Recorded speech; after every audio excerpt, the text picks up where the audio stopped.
Imagine a world where your place in society is decided the moment you are born. But one young woman dared to dream beyond the kitchen doors. Sophie, a simple maid, hidden in the shadows of glittering Mayfair, had ambitions that could shock an entire world. From serving tea to stepping into ballrooms, her journey is one of courage, wit, and unexpected fortune. But the path to the top was never easy. Every step she took came with whispers, eyes full of judgment, and risks that could ruin her forever. This is the story of Sophie's shocking rise. The soft sound of polished shoes scraping across cold wooden floors filled the servant quarters as Sophie carefully carried a tray of steaming tea. Each step was measured, each movement precise, because in the world of Mayfair's grand estates, mistakes were never forgiven. Her hands shook slightly under the weight of the silver tray, not from fear of the tea spilling, but from the constant awareness that any misstep could draw the wrath of the house staff or, worse, the upper-class families they served. Life as a maid was relentless. Sophie had long ago learned to vanish into the background, to keep her head down and her eyes respectful. She rose before dawn, the faint chill of morning creeping through the windows as she swept the floors and dusted the polished furniture. The smell of coal smoke mixed with wax polish became a strange comfort, her silent companions in the long hours before the world of Mayfair awoke. Outside, carriages would rattle over cobblestones, and the city would stir with gossip, fashion, and grandeur. Sophie could hear it all but could never be part of it. Her room was tiny, the walls lined with rough linen curtains that barely kept out the cold. A single candle flickered in the corner, its light reflecting on the plain wooden walls. Here, Sophie allowed herself a brief moment to breathe, to think beyond the walls that trapped her in service. She often imagined walking through the ballrooms she polished every week, imagining herself not as a maid, but as one of the women whose laughter and elegance filled the grand halls. It was a dangerous dream, one she kept to herself, because the world she lived in did not allow for such ambitions from someone like her. Sophie's days were filled with repetition, each task blending into the next. She cleaned, she served, she smiled politely when a member of the family passed her by, and she absorbed everything around her. Every whispered conversation between nobles, every faint hint of scandal or intrigue, Sophie stored in her mind. While her hands worked tirelessly, her mind wandered through possibilities. She watched how they spoke, how they moved, how they wielded influence over each other. In silence, she began to learn the rules of a game she was not supposed to play, but it wasn't all fear and hardship. Sophie had moments of quiet joy, small victories that reminded her she was alive in a world that often made her feel invisible. A fleeting compliment from the head housekeeper, the rare smile from a sympathetic member of the household, the thrill of discovering a forgotten corner of the estate. All these little sparks fueled her determination. Even in the monotony, she found ways to shine, even if no one else noticed. And yet, the world beyond the servants' quarters called to her constantly. From the windows, she could see the elegant dresses and sparkling jewels of the women preparing for the evening balls. She watched from a distance, memorizing the patterns of their gowns, the way they held themselves, the subtle movements that spoke of refinement and power. Sophie realized that beauty and grace alone weren't enough. She would need cunning, intelligence, and courage to survive in that world. The first step, Sophie understood, was to observe, to learn the rules of a society that would never consider her one of its own, to listen to whispered secrets and notice the smallest details. Every day, every tray carried, every broom swept, was a lesson in patience and strategy. Though her life seemed confined to chores and shadows, Sophie's mind was expanding beyond the confines of the servants' quarters.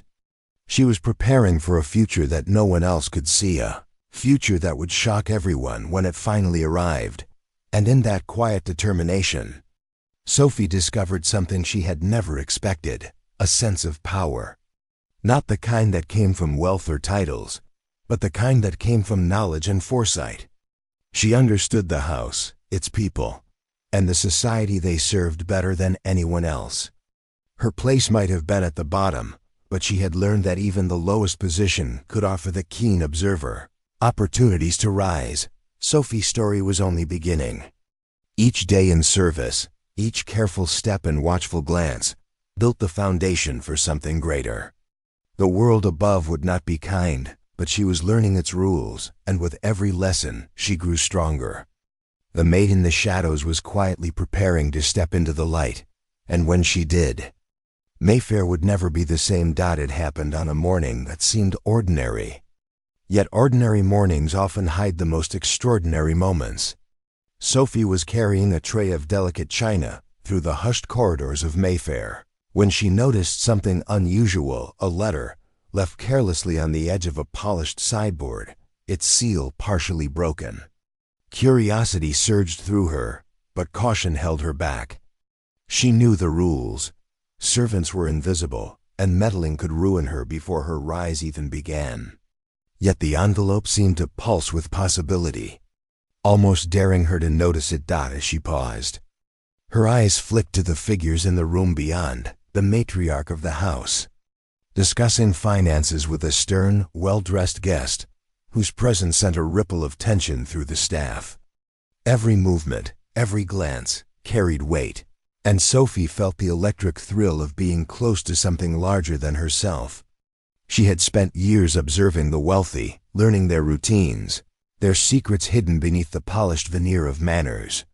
Now, fate, or perhaps sheer luck, was placing a piece of that world directly in her hands. Her heart raced as she glanced around. No one seemed to notice her standing there, the quiet maid with hands that trembled ever so slightly. One careful step brought her closer, and she crouched, pretending to adjust the tray, her fingers brushing the envelope. She didn't open it yet, but she committed every detail to memory: the wax seal, the elegant handwriting, the faint scent of lavender that lingered around it. That small act, unnoticed by anyone else, marked the first real step toward her transformation. Sophie's mind whirled with possibilities. Who was the letter for? What secrets did it carry? Could she find a way to use this knowledge without exposing herself? She realized then that the world above the servants' quarters thrived on secrets, whispered alliances, and unspoken power. Every scrap of information, every unnoticed gesture, was currency, and she had just stumbled upon a treasure. The thrill of the moment was intoxicating. For the first time, Sophie didn't feel invisible. She was not merely a shadow moving through grand halls. She was a witness, a participant, a potential player in a game that few even knew existed.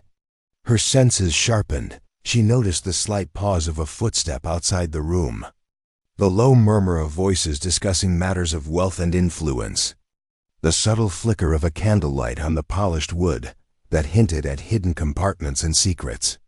Every detail mattered, and Sophie absorbed it all. In that instant, a plan began to form. She would not be content merely to serve. She would observe, learn, and act. The letter was a key, and the world it unlocked was hers to explore carefully, quietly, and with perfect timing. She felt a spark of courage she had never known, a flicker of ambition that grew stronger with each heartbeat. The maid who had once feared notice now understood that power was never just about rank, it was about knowledge, timing, and daring to step where others hesitated. And so, the first opportunity arrived not with fanfare or invitation, but with subtlety, hidden in plain sight. It was in the envelope, in the fleeting glance of an unguarded conversation, in the tiny windows of chance that few even recognized. Sophie's rise would begin here, quietly, invisibly, yet with consequences that would ripple through Mayfair society. The ordinary corridors of the house became her arena.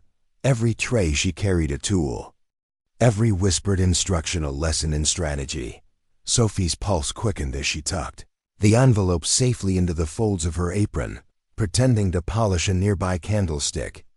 In her mind, she rehearsed what she would do next, what risks she might take, and how she could transform this small opportunity into a foothold in a world that had always ignored her. She had tasted the first glimmer of possibility, and it burned with a promise she could not ignore.